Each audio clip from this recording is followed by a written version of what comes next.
is Dr. Sahar Khamis. Welcome to my program, The Bridge,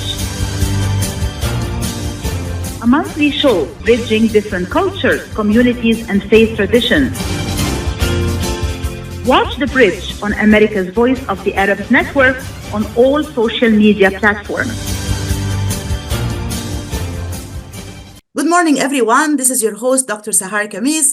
Welcome to another great program on The Bridge on U.S. Arab Radio. Everybody is concerned about the upcoming U.S. elections on November 5th. What are the chances of Donald Trump and Kamala Harris in winning the election? But most importantly, what are the chances of winning the Arab American vote? Who's going to win the Arab American vote in the upcoming elections? To discuss this important and timely topic with me this morning are my esteemed guests, Dr. Bishara Bahbah, National Chairman of Arab Americans for Trump, and Mr. Khaled Saffuri, President of National Interest Foundation. Thank you so much, gentlemen, for joining me this morning on The Bridge. Thank you. Thank you for having us. Thank you. Wonderful. We'll start with the broader picture, and then we're going to zoom in more closely on the Arab American community and how the two candidates are trying to win the Arab American vote. But let's start first with the broad picture. Mr. Khaled, if I was to start with you first in terms of what do you think are the main points or the agendas which the two candidates are focusing on the most in order to win the elections in November? Thank you, Dr. Sahar, for hosting us. And good to be with you, Dr. Bishara Bahbah. Thank you. It's the top issue, and probably you will hear the most about it from Kamala Harris, will be the right of women for abortion, because it's a very important issue. The Supreme Court decision a few years ago made it difficult and made, I think, 17 states have now almost a ban or total ban on abortion. And this is an important issue for women, and that's why she's pulling 20 points ahead among women in the U.S. Because of this the most important issue. On the other hand, Trump has many issues in his hand, and he can play it among not only his crowd and among Republicans and conservatives, but general public is very concerned over immigration. I think immigration pulls about 70% overall in the United States, because most people care about this issue, but it comes with many things. Many Americans believe that illegal immigration causes crime, brings unemployment, especially for the low paid jobs. And so that's an important issue for Trump. The other issue, which also concern for every American, is the issue, especially the poor and the lower middle class, is the issue of inflation. Inflation affects everybody's daily life, the cost of living, and in the last 4 years, even the cost of renting went up 30%. So all these are two important issues for both candidates, and I think Democrats are responsible for part of it, but not the entire issue. The issue of inflation, I think both Trump and Biden are responsible for it. Both went and spent so much money during the COVID crisis that caused inflation. So they're both responsible. I don't think Democrats been successful in putting part of the responsibility on Trump, and I don't think Republicans or Trump, namely, is taking responsibility for his part at spending over $4 trillion during COVID. Excellent. Thank you so much. I'll come to you with the same question, Dr. Bishara, in terms of the most important issues that you think are on top of the list for the two candidates, and why you think these particular issues are their chosen, most important issues to win the vote in November. Well, I think my colleague Khaled covered really the three most important issues on people's minds. Of course, illegal immigration is a big issue, particularly for the southern states, where in Arizona and Texas and California, you see a wave that came through during the Biden-Harris administration of estimated 10 to 11 million people illegally. Now, nobody is against illegal immigration in the United States, but like every other country in the world, immigration has to be controlled. And the inability to control the borders is a main issue for Americans, particularly the southern states, where the wave comes in and then they spread all over the country. Now, I do agree that the issue of the issue of inflation really hits a lot of people. I mean, when I talk to people, usually who are not necessarily terribly well off, they do complain about not being as comfortable as they were when President Trump was in office. And of course, part of the reason is President Trump flooded the U.S. with the taxpayer money, or with printable money, in order to lessen the effect of COVID during his time. Now, what happened is a spike in inflation that reached over 9%, which is really, the last time we hit 9% was during President Carter's administration. So that issue hit hard a lot of rank and file people, especially with lower income who are living paycheck to paycheck. The issue of abortion, admittedly, is a very important issue for women.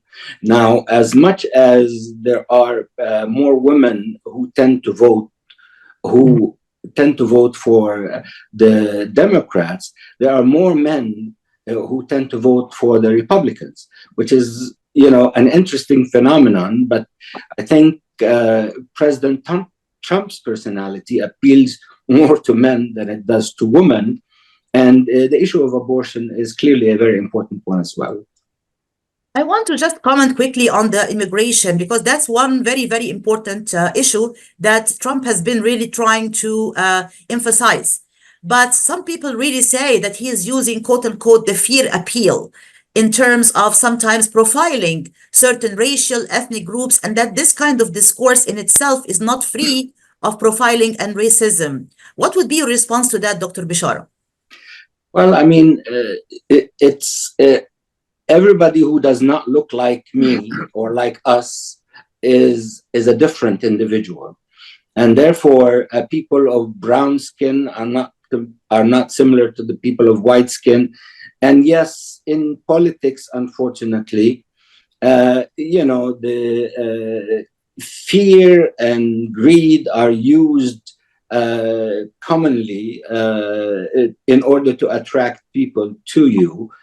And yes, when you have 10 or 11 million people flooding the United States, you don't know their background whatsoever. I mean, some could be coming from China, inserted into the United States as refugees, who are planted as future spies for China, for example.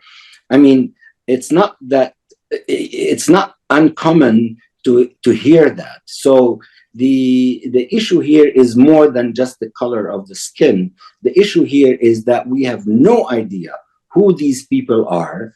We have no background information on them, and they just come into the system. The moment they come into the system, they're given visas that enables them to work, which of course competes with the lower income jobs that we have.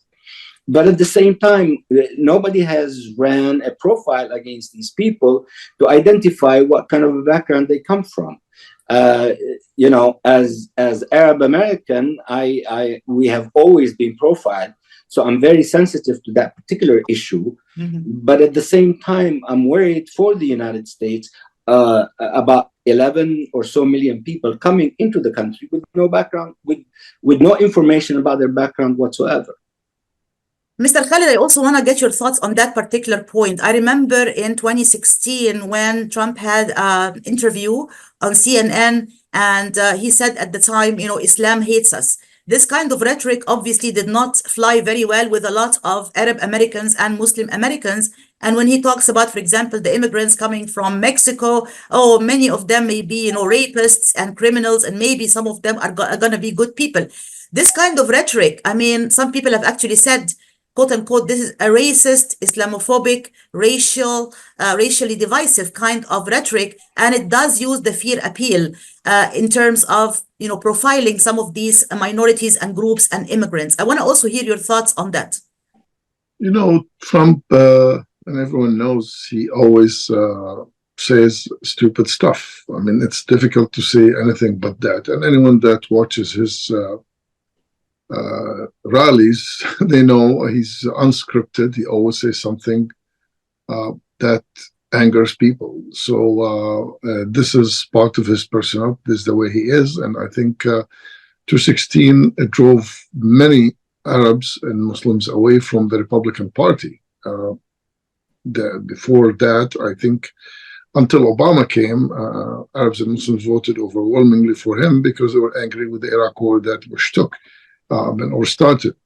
So Trump rhetoric in 2016, he was addressing the anger of many people in the United States, and also he was addressing the rise of ISIS, which was caused the death of many Arabs and Muslims, and also they targeted minorities, Christians in northern Iraq and in northern Syria, as well as Yazidis and others, and that angered people, and he played on that crisis, on that issue, to gain more support, but he drove some people or community away. He drove also Mexican Americans that will vote. Historically, they vote Democrat, but Mexicans in Texas, they vote almost 45% for Republicans. So I think we're used to this, but if you allow me, I would like to add to what Dr. Bishara said about illegal immigration. Illegal immigration actually hurts every American, every legal American. And I can tell you an example. I lived in California for 8 years. The system in California, education and health system, is overwhelmed by illegal immigrants who don't pay taxes, and their kids are in school, and the average American family is 4 people. The average illegal immigrant family, especially from Mexico, and I don't want to sound racist, it's about 5 or 6. And I see it even in Virginia. So they benefit from the education system while they don't pay taxes. It's the same with the health system. They don't have health insurance, many of them, because they get paid under the table cash. And you can look closer at the difficulties the health and education system in California is going through because of that. The second issue is crime. And crime, actually, Trump tried to use it as in this election. It didn't succeed because the last statistics from the FBI, it says violent crime went down 4% in 2023. But you still have gangs that never existed in America 30 years ago, that now you have the Salvadoran crime. There's cases in Virginia here in the last 2 years of, there was a student in high school in Loudoun County was kicked out because being a member of the F-16 or whatever. MS-13. MS-13.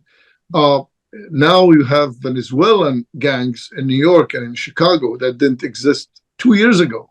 So you have to admit, Trump really addresses issues that many Americans care about, and and that angers them, even people that support immigration, and they will look the other way even for illegal immigration because they think people came for needing jobs and they're struggling and this and that. But also, I would support immigration, but I don't like it to cause misery for people, and I could be a victim if I'm in the wrong place at the wrong time. If you don't mind me asking the question, Mr. Khaled, I know that you've been a Republican at some point in your life, and then you shifted away from the Republican Party. If I may ask, what was the main reason behind this decision? I'm independent. The main reason, 2 or 3, I left the party because of the Iraq war. And I told them at that time, it's a big mistake. The White House contacted me. Chris Hennick was assistant to Karl Rove, asked me for a lunch meeting at the Mayflower Hotel in DC. He invited 3 or 4 Arab and Muslim leaders, and they asked us to issue a statement endorsing the war in Iraq. And I refused. And the other 2 said, without naming them, or 3, they said, if Khaled doesn't endorse, we're not going to sign and endorse this war. And I refused, and I became persona non grata in the White House. And I actually went around to many Republican friends in Congress. I went to Congressman Dana Rohrabacher, Ed Whitfield, even Paul Ryan, And I told them, you're making a huge mistake invading Iraq, and you're only extending Iran's borders by 500 miles. And some of them called me later on and said, you were right. And it was a big mistake. So this was the breaking point. I'm still, you heard my analysis on immigration. I'm actually on the right of Bishara on this. And on many Republicans, I'm very conservative in these issues. I'm physically conservative still till now. I think high taxes are wrong. And I think the spending that's done by Republicans and Democrats, they're both parties are no longer, I mean, Republicans are no longer Republicans. Republicans are against tariffs, and Trump now is advocating tariffs.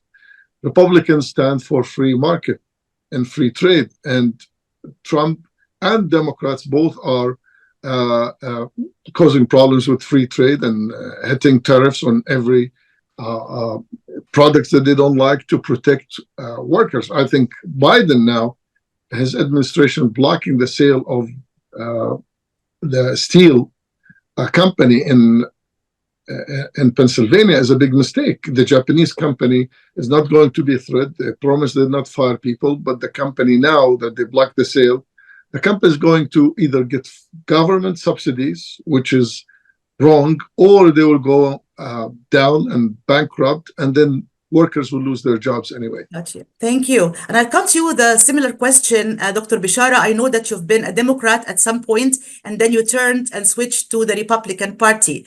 I would love to know, number one, what was the turning point for you to make such a switch? And number two, your comment also on some of the issues and the points raised by Mr. Khaled in his last answer. Thank you very much. I switched from a registered Democrat to a Republican 5 months ago. And the turning point for me was the war in Gaza, and the Biden administration and the Harris administration's unfettered support to Israel and their provision to Israel of arms, no matter what size they were, that ultimately killed Palestinians in Gaza. I began writing about the issue of the elections more than a year ago, warning Biden that if he does not alter his policies vis-a-vis the war in Gaza, he is going to lose in key swing states. Now, after the warnings, and after the number of people killed in Gaza exceeded 30,000 and today over 41,000, I wanted to punish Biden. It was not enough not to vote for him. It was a matter of punishment.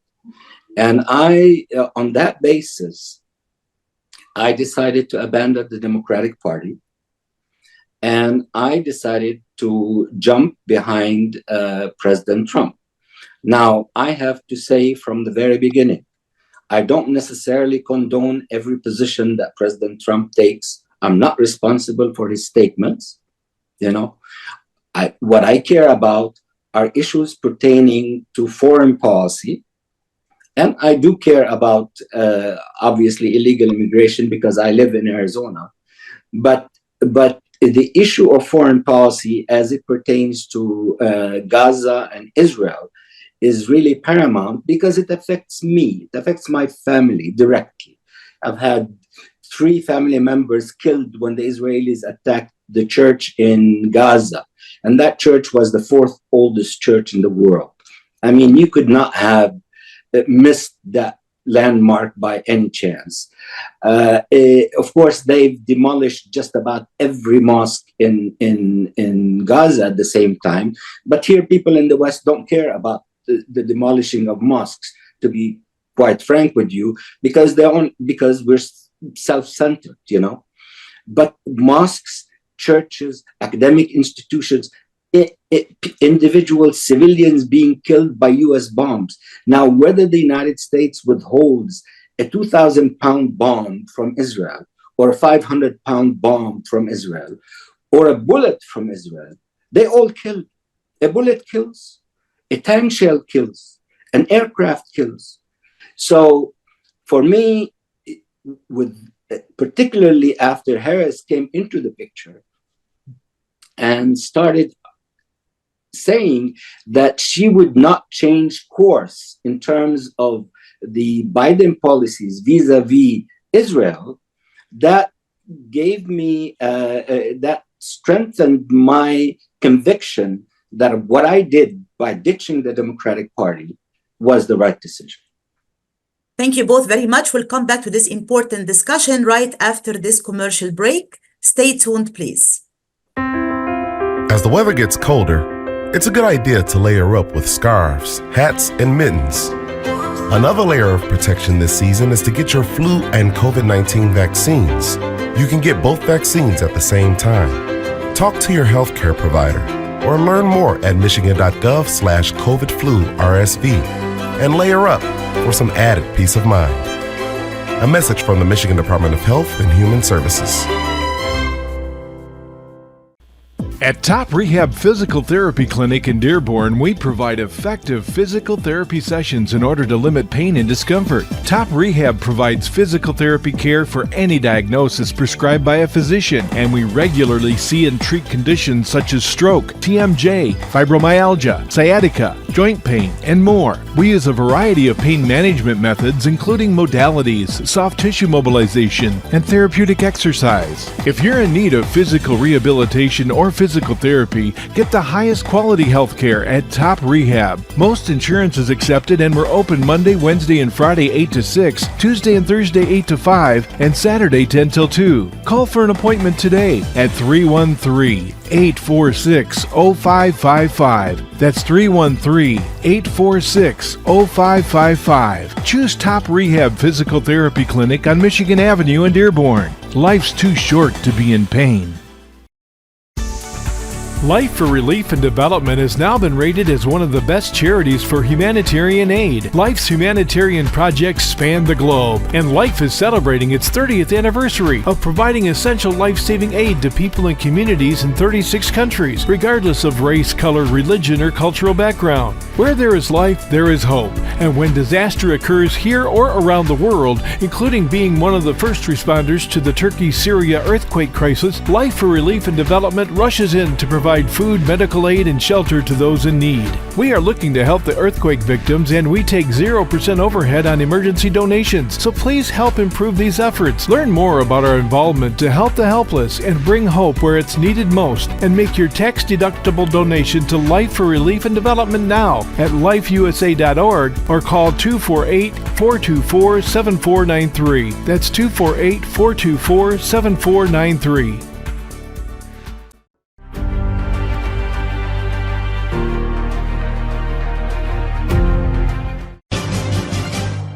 This is Dr. Sahar Khamis. Welcome to my program, The Bridge, a monthly show bridging different cultures, communities, and faith traditions. Watch The Bridge on America's Voice of the Arab Network on all social media platforms. Welcome back to the show, everyone. This is your host, Dr. Sahar Khamis. We're talking today about a very important and timely topic. Who will win the Arab American vote in the U.S. elections in November? And with me this morning discussing this important and timely topic are Dr. Bishara Bahbah, National Chairman of Arab Americans for Trump, and Mr. Khaled Saffuri, President of National Interest Foundation. Mr. Khaled, we heard Dr. Bishara say why he switched from the Democratic Party and changed his position and became a supporter of Trump, and he cited the war on Gaza in particular in that regard. Do we have any reason to believe that Donald Trump, if he comes back to the White House, will have any kind of different course or better course on the Middle East and the Israeli-Palestinian, crisis and conflict by any chance?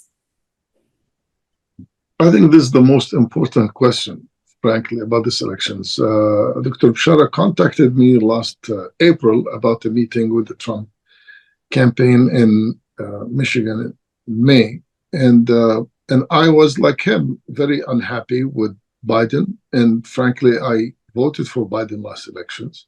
So I shared his concern, and so I was open to going and listening to the Trump campaign. Frankly, I would not say I was disappointed. I don't think the gentleman we met with or the 2 or 3 people who came representing the campaign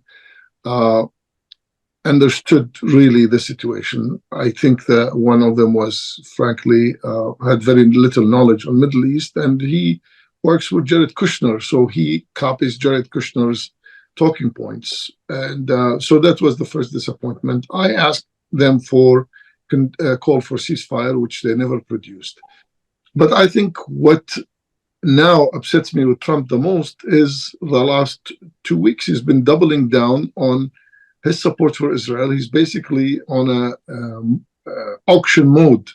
He's just giving Sheldon Adelson's wife, or a widow, promises to recognize the West Bank as part of Israel for $100 million. So it's basically for sale. And I don't believe for 1 minute that he will be better than Biden and that he will stop any arms to Israel. I think U.S. elections becoming an auction.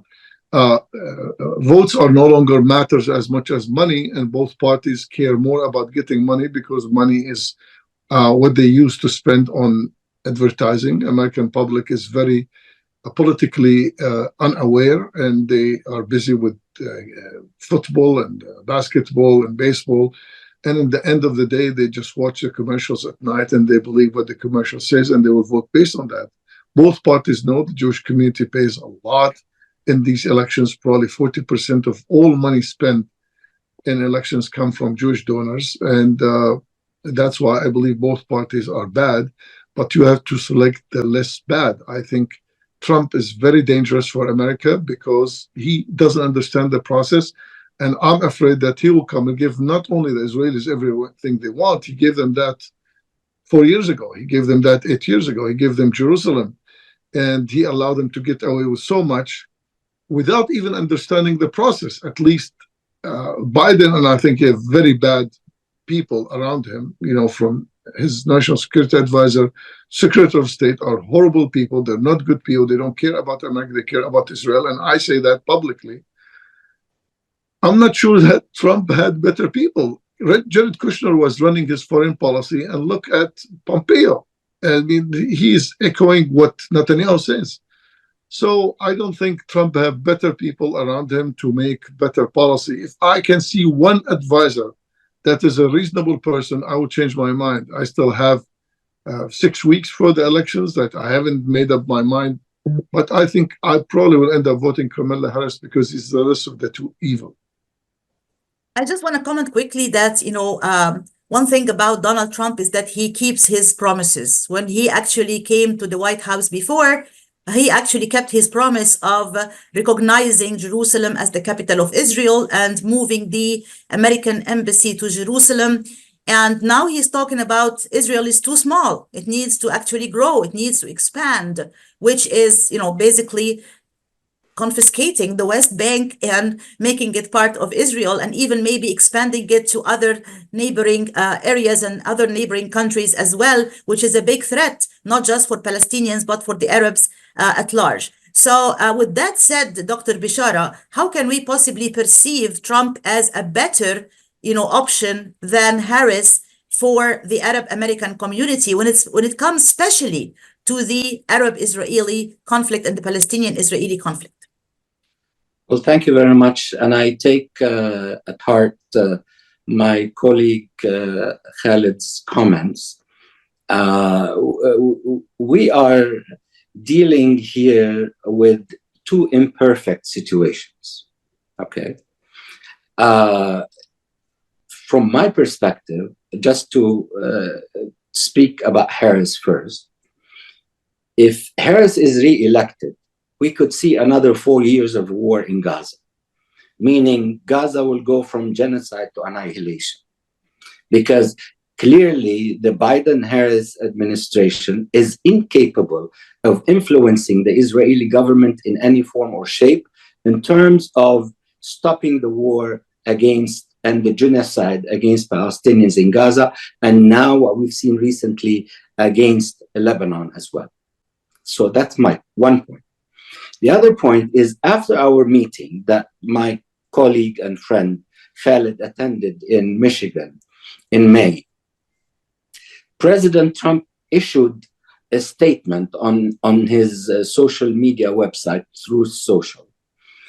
And it was after President Biden came out with a proposal, a final proposal for a ceasefire in Gaza.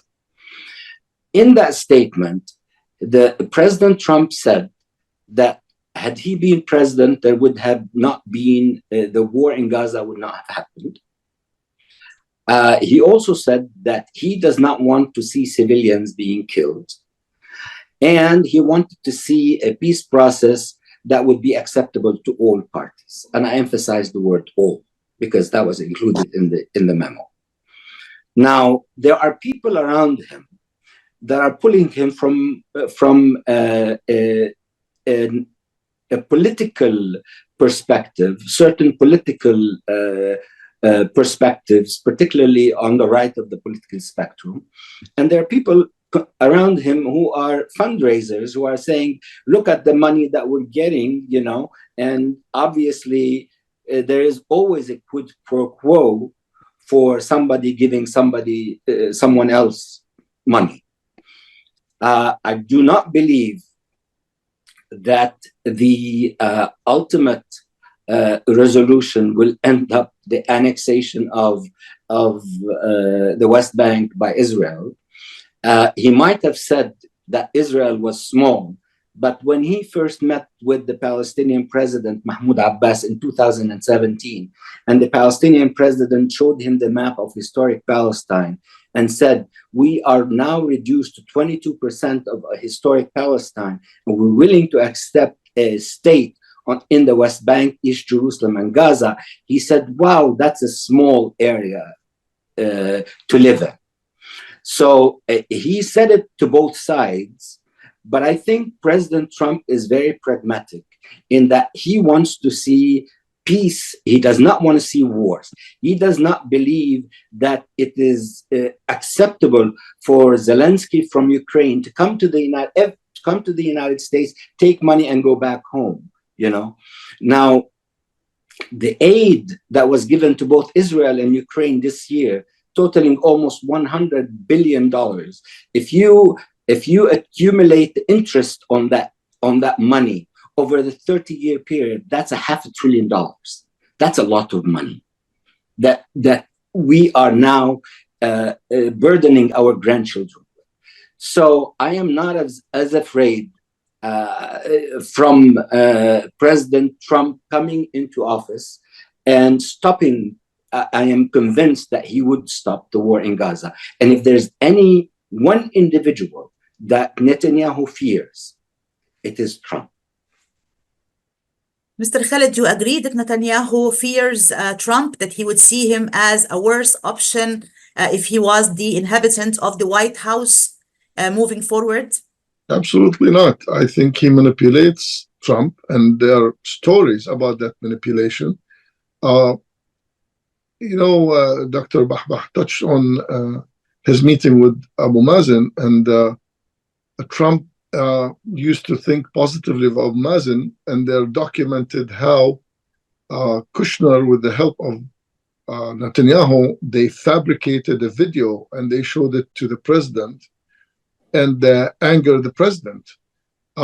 Since the president doesn't understand the process, he didn't go to the CIA, he didn't go to his foreign policy advisors, he didn't go to anybody. He just took the lie and bought it, and he started hating Mahmoud Abbas based on a video that was fake.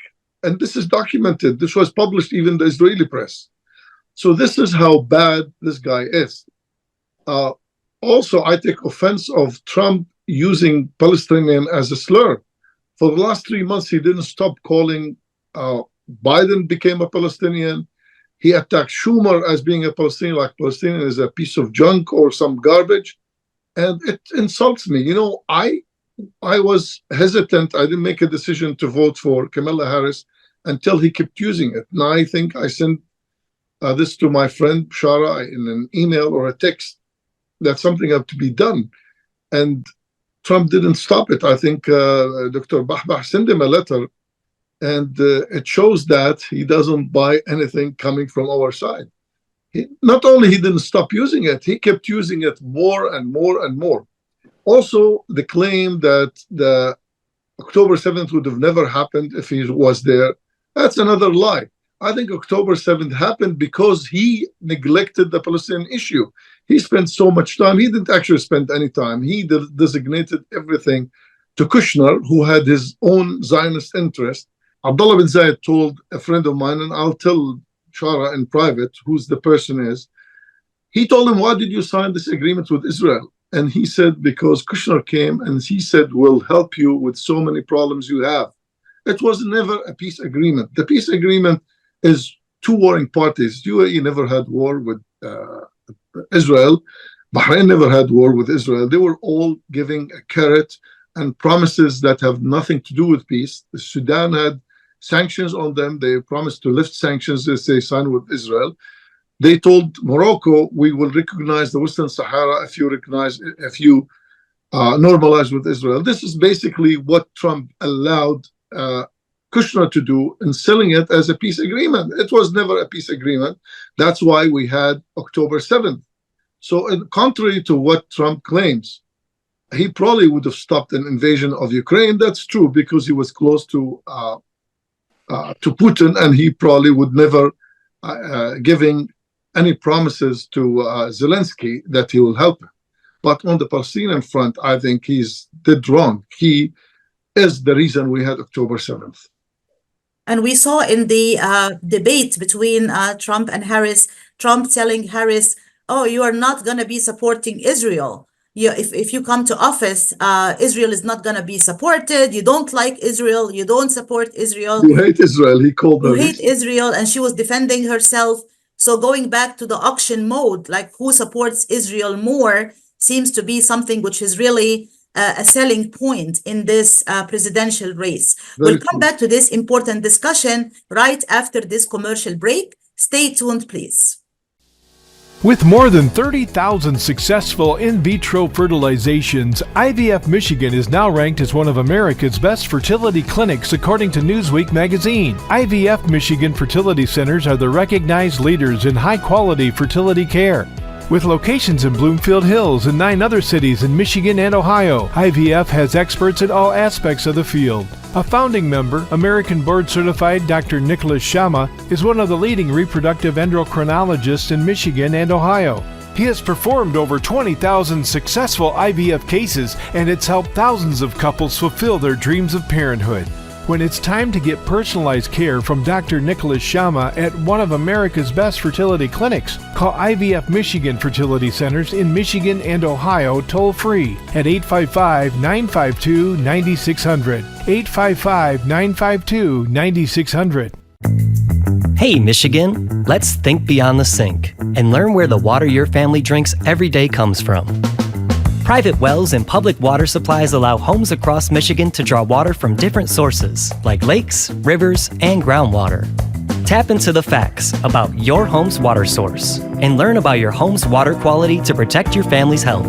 Visit michigan.gov/care for MI drinking water. A message from the Michigan Department of Health and Human Services.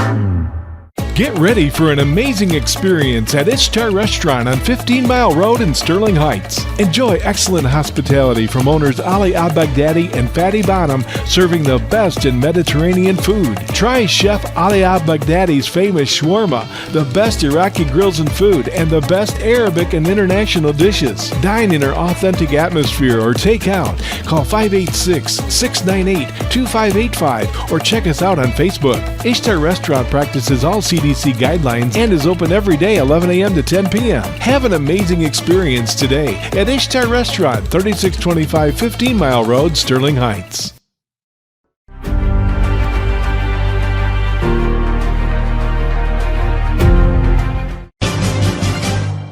This is Dr. Sahar Khamis. Welcome to my program, The Bridge, a monthly show bridging different cultures, communities, and faith traditions. Watch The Bridge on America's Voice of the Arab Network on all social media platforms. Welcome back to the show, everyone. This is your host, Dr. Sahar Khamis. We're talking today about a very important and timely topic on the program, The Bridge. We're talking about who's going to win the Arab American vote in November. And with me this morning discussing this important and timely topic are Dr. Bishara Bahbah, National Chairman of Arab Americans for Trump, and Mr. Khaled Saffuri, President of National Interest Foundation. Mr. Khaled, you mentioned that you're going to vote for Harris as the lesser of two evils. And I'm afraid that this position is shared by many Arab Americans / Muslim Americans. They're not really convinced with either candidate. They don't like Trump, but they're not really fascinated with Harris either. And that's why some of them are deciding not to vote at all. Some of them are deciding to vote uncommitted, to vote for neither candidate, or to vote for Jill Stein, who is, of course, the candidate for the Green Party. How is that kind of position going to impact and affect the elections, the outcome of the elections in November? I think it's a very big gamble. In the past, I voted for the Libertarian Party when I didn't like both candidates. Second term of Obama, I voted for Bob Barr, who was a Libertarian candidate, because I didn't like what Obama did the first term. And I think voting for a third party in Virginia, where I live, it's not going to matter because it's a blue state. But it will matter where Bishara lives. It will matter in Michigan. It will matter maybe in Pennsylvania, Georgia, these swing states, and Wisconsin.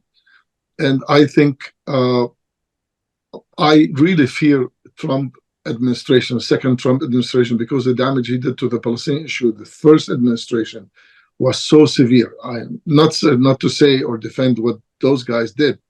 I think Biden gave his aides 2 years of running his foreign policy, and it has been a disaster in every area, not only in the Palestinian front, even in Ukraine. And I don't like how they are managing the Ukrainian issue, but I'm not sure that Jill Stein will be a solution. I think they will just help defeat one of the two candidates. Most likely will help defeat Kamala Harris.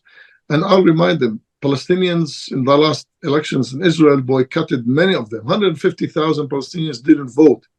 And we end up in a right-wing government, fascist government in Israel with Smotrich and Ben-Gvir in the government. And this is the price that boycotting the elections. So I don't think boycotting is an option, which many people, my friends and many of my Arab American neighbors saying, I'm not going to vote, period. I think that's very dangerous. But voting for a third party is not that helpful. And I really think if you think Trump is the solution, go and vote for him.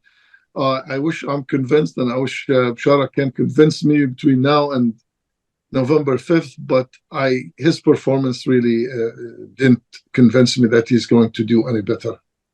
And I'll come to you with the same question, Dr. Bishara, because this is really the most important question now, right? This kind of sentiment among the Arab American / Muslim American community, we are not happy with either candidate. Either we're not going to vote or vote uncommitted or vote for Jill Stein. What is your take on that, please?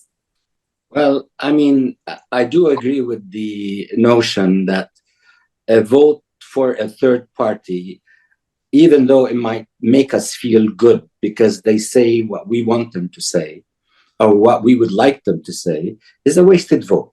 There's no place that you'd be able to cash it after the elections. So if you put your lot with President Trump and say, I have supported you because of the issues that are of concern to me, and I believe that you are the answer to those, you can provide the answer to those issues, then you would get something out of Trump. And the same thing goes with Harris. My fear is that voting for Harris would be would end in the annihilation of Gaza, the continuation of the war that is going on relentlessly against Gaza and now against Lebanon. So voting for Harris for me is absolutely not an option, period. I mean, for me, I cannot imagine another 4 years of the Biden-Harris administration. I cannot imagine that. Now, I just want to go back very quickly to the issue of the Abraham Accords. right now, it is true that the countries that made peace with Israel never fought with Israel. It is very true. It is true that was a tangential relationship intended to weaken the Palestine position in terms of the negotiations between the Palestinians and the Israelis. So if Israel can establish peace with other Arab countries, then the centrality of the Palestinian position is no longer there. Fortunately, the Saudis and others have already stated very clearly that they would not pursue a relationship with Israel unless there is a verifiable path to a two-state solution. And that puts back the centrality of the Palestine question into the picture. But the Saudis also have a very good relationship with President Trump, and as such, the impact that they would have on President Trump and vice versa could very much lead the president to think about finally a peace process that leads to a two-state solution. Now, if I want to jump back to the uncommitted, I mean, if we look at Arizona and Michigan, for example, President Trump won Michigan by less than 11,000 votes in 2016. He won Arizona by less than 11,000 votes in 2016. Right now, Arizona is leaning toward President Trump. Michigan is leaning toward Harris, but still we have a large uncommitted vote that are not saying that we're going to support Harris. In fact, the uncommitted movement came out with a statement a few days ago that says we are not endorsing Harris, but we want you to vote against Trump. You know, and whether you want to vote for the third party or not is your business. So essentially, they're leaving it up to the Arab and Muslim American communities to decide whomever they want to vote for. In that context, I believe that people are going to see the war that's going on under the eyes of Biden and his Vice President Harris, and they're going to say, you know what? We don't want any more wars against our people, whether in Lebanon, Syria, or Palestine. And we're not going to vote for the continuation of the Biden administration into Harris administration. Thank you so much. We'll come back to this very important discussion right after this commercial break. Stay tuned, please. Ziyad brand. Quality products from our family to yours.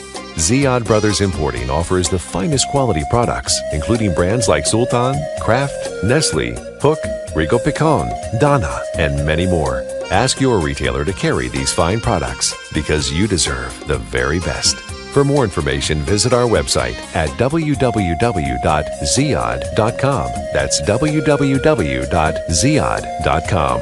Ziyad, quality products from our family to yours. Are you going to start a restaurant or grocery store soon? Do you need floor plans and designs? Call Naji Abood at 734-744-9796. Do you want to buy kitchen and restaurant equipment at discount prices? Call Naji Abood now, 734-744-9796. New Concept Products and Design, the trademark of kitchen equipment. 5% discount on all purchases of $75,000 or more.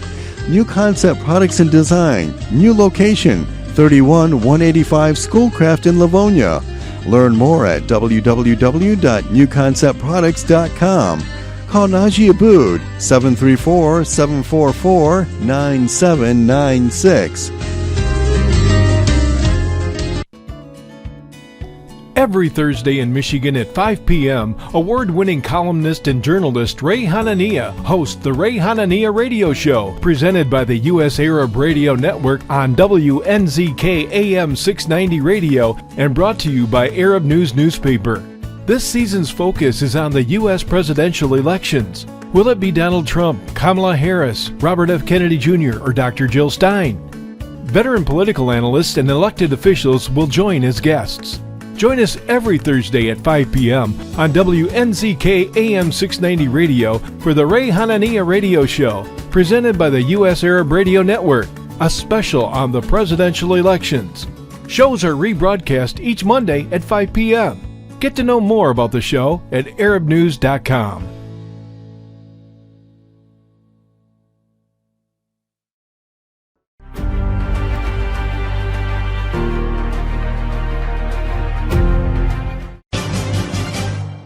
This is Dr. Sahar Khamis. Welcome to my program, The Bridge, a monthly show bridging different cultures, communities, and faith traditions. Watch The Bridge on America's Voice of the Arabs Network on all social media platforms. Welcome back, everyone. This is your host, Dr. Sahar Khamis, and we're discussing today the most important and timely topic. Who's going to win the Arab American vote in the U.S. elections in November? And with me this morning discussing this important and timely topic is Dr. Bishara Bahbah, National Chairman of Arab Americans for Trump, and Mr. Khaled Saffuri, President of National Interest Foundation. Mr. Khaled, you heard what Dr. Bahbah said. Do you agree that the Abraham Accords would be some kind of solution that can really resolve the conflict in the Middle East? No. The Abraham Accord was cut just to help Netanyahu. Netanyahu always said peace for peace and no peace for land. And when the Abraham Accord was signed, he said, I told you so. I told you we can do peace for peace. On the point of the Saudis, I promise you, I mean, no one knows the Saudis more than I do. I did business with them for many years. The Saudis didn't want to join the accord, not to give Biden credit. Mohammed bin Salman is very thin-skinned, and he doesn't forget that Biden insulted him before he became a president repeatedly. On the issue of Jamal Khashoggi, he called him pariah, he called him criminal. So the Saudis negotiated all this time, teasing the Americans. I think if Trump wins, the Saudis will sign the same Abraham Accord without any protection or recognizing of the Palestinians or Jerusalem as part of Palestinian states. And mark my words, they do not care. The Saudis waged a campaign for 2 years, 3 years, under the banner Palestine Laysat Qadiyati. It was on Twitter by 2,000 Saudi bots just tweeting anti-Palestinian stuff for the last 3-4 years in preparation of signing an agreement. When Salman was in his total capacity, he objected. The objection was from the father, not from MBS. But now the father is almost out of commission, and he's in semi-coma. He doesn't appear on any public appearances or the government Majlis al-Wazara, the government meetings. And now Mohammed bin Salman will sign an agreement without any protection or any recognizing the Palestinians or anything. And you can see the Saudis didn't issue any statement with the killing of Palestinians the entire war. I think irrelevant countries around the world have issued more statements. Turkey, Malaysia, I don't want to say Iran because Iran have part of this game. But other countries issued condemnation. The Saudis haven't condemned Israel, not even once. So I have no doubt about it that the Abraham Accord, based on the wrong premise, it will continue to be like this. It's a way of liquidating the Palestinian issues, ending the Palestinian issues, and I think it will be a step to clear the West Bank of any Palestinians. In a very quick answer, I want to know from both of you the uncommitted vote, which really seems to be, in my opinion, the pulse of the Arab American community at the moment. I don't see a lot of enthusiasm for Trump, but I don't see a lot of enthusiasm for Harris either. And I think that the Gaza war, of course, is the main reason. And now we have the escalation in Lebanon as well. We'll come to that in a moment. But the uncommitted vote, or the decision not to vote at all or to vote for Jill Stein, in your opinion, Dr. Bahbah, is it gonna benefit Trump more or benefit Harris more, and why? Well, the uncommitted vote, particularly if people don't vote or vote for Jill Stein, is going to benefit President Trump. There's no question about that, because it's one less vote for Kamala Harris. So in that regard, you know,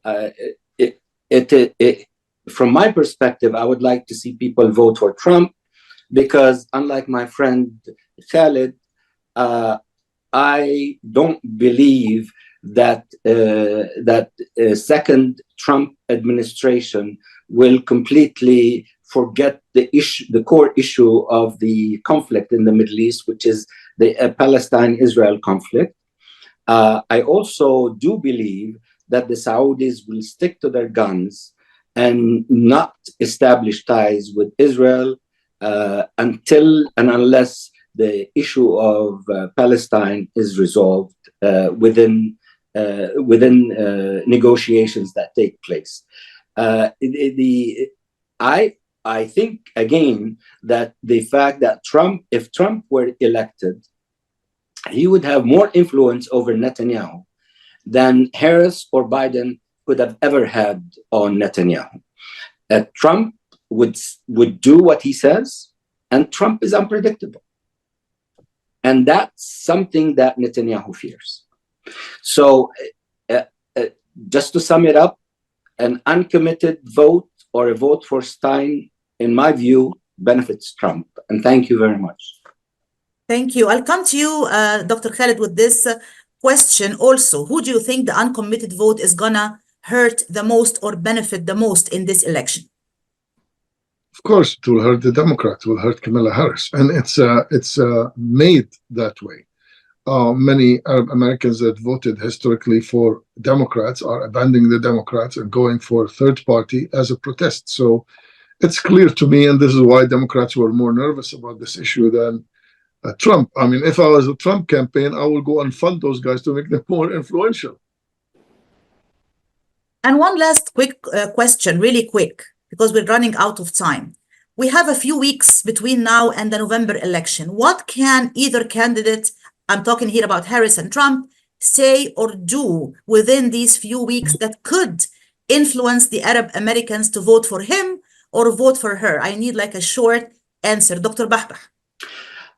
I think what Trump needs to do in order to really win, for example, the Arab American, Muslim American vote in Michigan and Arizona and in some of the other swing states, one is say that he is resolutely against the war in Gaza, that he wants to see a permanent ceasefire implemented, followed by a peace process leading to a two-state solution. And at the same time, I think it would be important for President Trump to state that there is no such thing as a Muslim ban. There's only vetting, extra vetting of people coming from countries that have a political turmoil. If he says those things, I believe that President Trump will gain the Arab and Muslim American votes. Thank you so much. And we'll come to you with the final word, Dr. Khaled, the same question, which is basically what can Kamala Harris say or do between now and November 5th that could convince the Arab Americans to vote for her? I mean, she doesn't have to say, she has to act. The administration has been calling for ceasefire, kind of different language. She can insist on the administration to stop sending arms to Israel, left political cover, they give them diplomatic cover at the UN, and call clearly for ceasefire and get tough with Netanyahu. Americans, historically strong American president, were able to do that. Reagan in 1982, he called Israeli prime minister and told him to stop his dog. He called Begin, asked him to stop Sharon in his war in Lebanon, and he stopped arming Israel in 1983. He stopped twice. Obama confronted the Israelis, and the Israelis, he tried to stop the JCPOA, and they didn't succeed. Netanyahu came to use Congress against the president of the United States, and he didn't succeed. And Obama stood up to him. So you need a strong president like this, and I really doubt that either one will do that. Okay, with this note, I'm afraid it's not a very optimistic note, but maybe it's a very realistic one. We end our conversation today. Thanks so much to my esteemed guests this morning, Dr. Bishara Bahbah and Mr. Khaled Saffuri. It was a pleasure having this conversation with both of you. Thank you. Thank you very much for having us. Thank you. Thank you. And thanks to all our listeners and viewers everywhere. Take care and goodbye. Goodbye.